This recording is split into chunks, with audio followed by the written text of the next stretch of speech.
So let's actually talk about the ban list here and do a full analysis on this. I've already seen the list, so there's also going to be a lot of cards. We have to get through this really quickly, so yeah, let's just get started. So Eclipse Wyvern, it's played in Thunder Dragons. It's pretty much an enabler to get you to your big monsters. So because of that, seeing it being forbidden, it actually makes sense. It wasn't one of the cards I predicted, but you know, it's definitely something that makes more sense now that I actually see it. The other card on the forbidden list is also Phantom Knights of Rusty Bradage. This is definitely a main card that will actually get you 2 of your negates. As a result, it was just becoming a problem card. It also was an indirect hit on Orcus as well. Hitting Orcus directly was definitely going to be unnecessary, so because of that, I think I had to slowly chip away at the deck by actually getting rid of one of the side cards of the deck instead, side cards of the actual core itself. And with Rusty Bardage actually being hit, it really much so will slow down the deck. However, that is it for the forbidden list, so now we're moving on to the limited list. We have Altergeist Multifaker. This kind of makes sense, but at the same time it also doesn't. Altergeist will definitely be a very strong deck to actually contend against. It's considered one of the top rogue decks, so it makes sense that it would actually be hit to 1, but at the same time it also didn't make any particular huge impacts in the actual, I don't know, 2 formats already.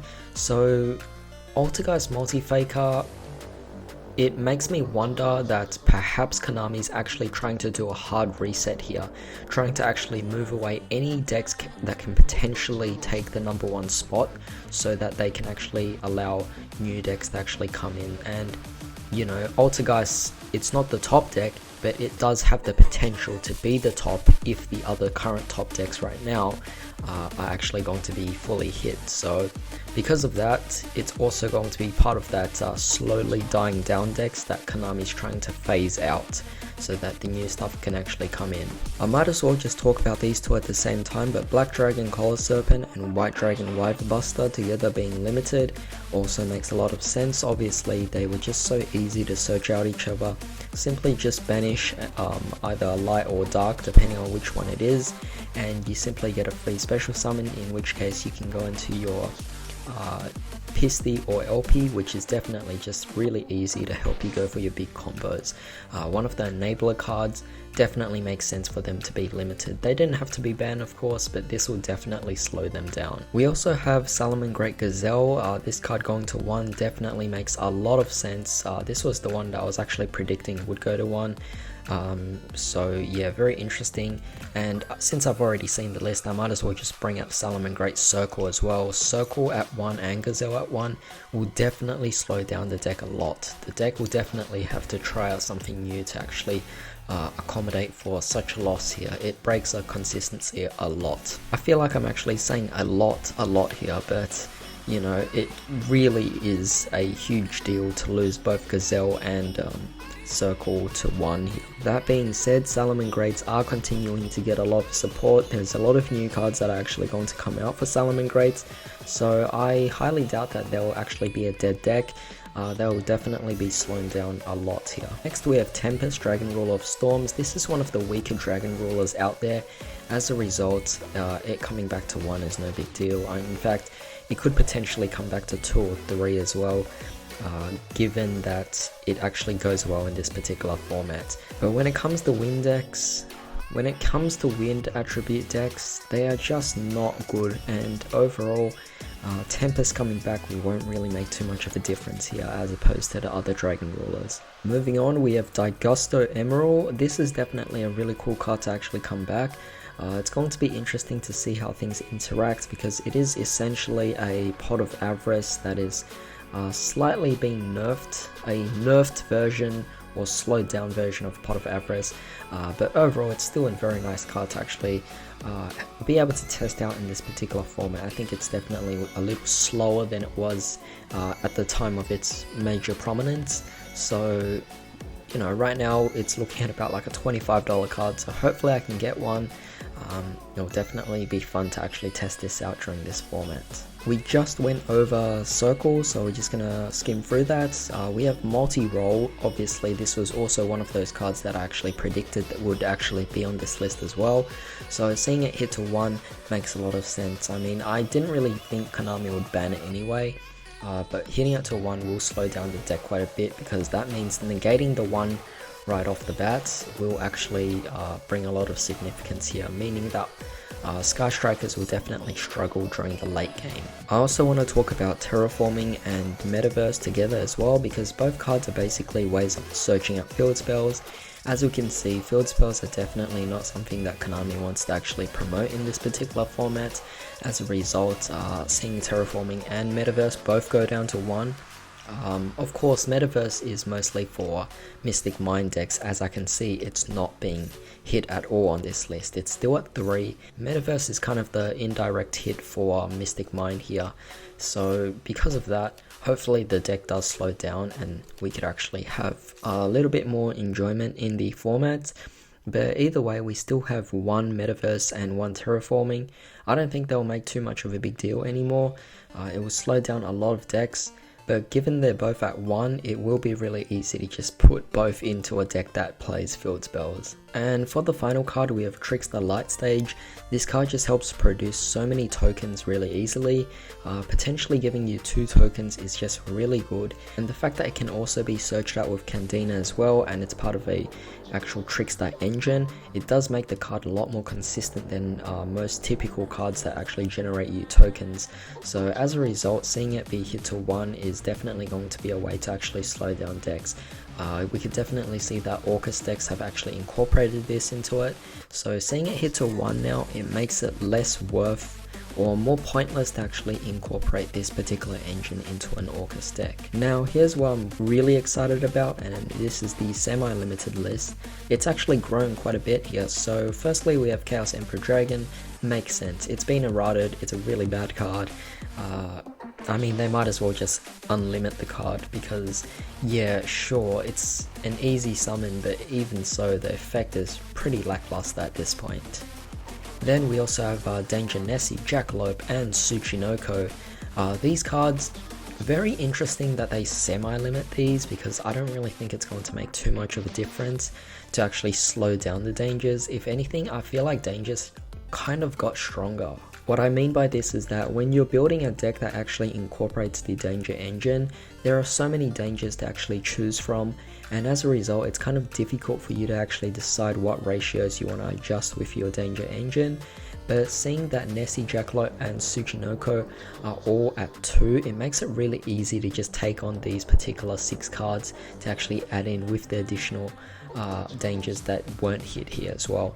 So it makes it a lot easier to build a deck focusing around the danger engine. It takes a lot of work out, and ultimately it kind of makes a stronger deck. Ether, the Heavenly Monarch, actually coming back to 2, very nice. Obviously they want to test the waters first, see if it actually does any impact. I really doubt it will, and if it really doesn't, then it could potentially come back to 3, which would definitely be very nice. I am always for the ban list actually becoming smaller, so this is definitely very nice. Same thing applies for Stratos and Dragonfly. Don't understand why they went to semi-limited. I guess Konami just wants to test the waters first. I think that they should just be unlimited, but at this point, we'll just have to wait until the next ban list comes out. But it will definitely be very fun to see what those 2 decks can actually do with those cards. Damage Juggler coming back, again, no big deal. Didn't really see that coming, but at the same time, even though it's back at 2, I don't think it's going to make too big of an impact. Shrit, Strategist of the Necros, actually coming back to 2. Very happy about that. One of the cards I was predicting would come back as well. I honestly thought Unicorn was more likely to come back, but seeing that Shrit actually came back first was really awesome to see. So maybe it's because Unicorn is a full extra deck stun, so because of that, Shrit is definitely the better choice. So hopefully Necros can start moving up again, and I'm very excited to see what they can actually do with 2 Shrit now. Royal Tribute coming back to 2, very surprising. Did not expect this at all. I mean, yeah, sure, it's Gravekeepers aren't really a strong deck or anything, but Even so, Royal Tribute is a really crazy card to actually bring back, so seeing it at 2 will definitely be one of the more impactful cards I actually predict for this particular format. Moving on to the unlimited list, we have Clifford Scout. From limited to 3, that's pretty crazy. Definitely going to be interested to see what Clifford can actually do in this particular one, but overall I don't really know too much about what Clifford's actually capable of. Just that Clifford Scout is one of the searches for the deck, which is why it's surprising that Clifford Scout's able to be unlimited, but for some reason Stratos is still at 2. Different decks, but even so, you get the whole principle behind this. We also have Lost the Pendulum, the Draco Slayer. Not too big of a deal. Again, I don't really think Pendulum Magicians will actually be too big of a deal here. I think there are different variants, but the one that actually plays Lost the Pendulum, it's not really going to be too much here. Trishula coming back to 3. I can only imagine that someone will actually come out with a deck that actually tries to bring out 3 Trishula, but overall it's not going to be that big of an impact. Most people just play 1 anyway. It's just those people who want to create those crazy combo decks to bring out 3 Trishula, have fun because it's now unlimited. We also get Dark Hole back at 3, very crazy. I mean, we get 3 Dark Hole, 3 Kaiju Slumber and 1 Raigeki. That's a lot of board destruction, so definitely makes things a lot interesting. Definitely going to be updating a lot of my decks now and adding in 3 copies of Dark Hole. We also have Monster Gate. Monster Gate is definitely a really insane card to actually bring out. I mean, it's pretty much an equivalent to Reasoning.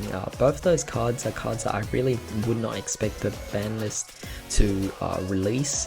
So seeing that Monster Gate is now back out again, it's going to be really crazy to see what kind of decks can actually incorporate this to actually build some kind of crazy combo for. It's definitely going to be very interesting to see what decks can actually do with Monster Gate being back at 3. Moving on, we have Rekindling. This card is definitely a very fun card, brought back a lot of memories. Very excited to see what people will do. I used to play Rekindling in Quasar Lavals, where you could basically just spam out a bunch of quasars.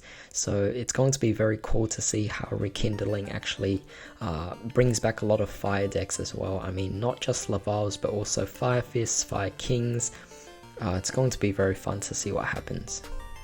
We also have Super Poly back at 3, which is very interesting because yeah, you're right, Clifford Scout came back to 3 and Stratos went back to 2, but now you have Stratos and Super Poly. It could definitely drive heroes back up the ladder again, so going to be interesting to see what heroes can actually do to impact the format. But at the same time, Super Poly can also be incorporated in many different decks generically as well, so it's going to be very fun to see that fusions are actually going to be more of a focus here on the format. And at long last, for our final card, we have Solemn Judgment coming back to 3. Definitely going to be a very fun card to play.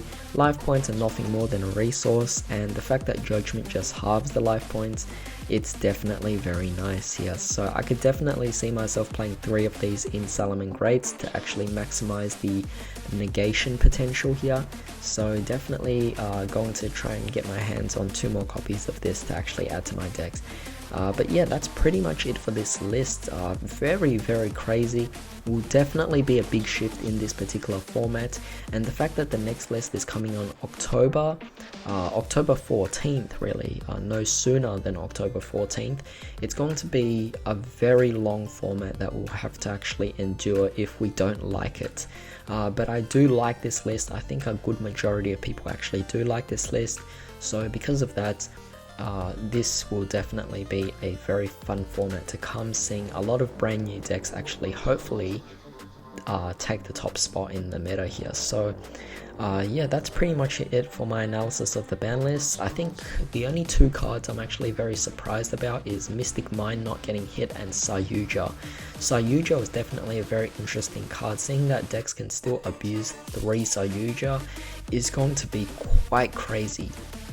But I don't think that's going to be a big matter for people anymore, given how much the other cards from this ban list have actually affected this format. So definitely tell me what you guys actually think about this, but in the meantime, I hope you guys have a great day. I'll see you next time.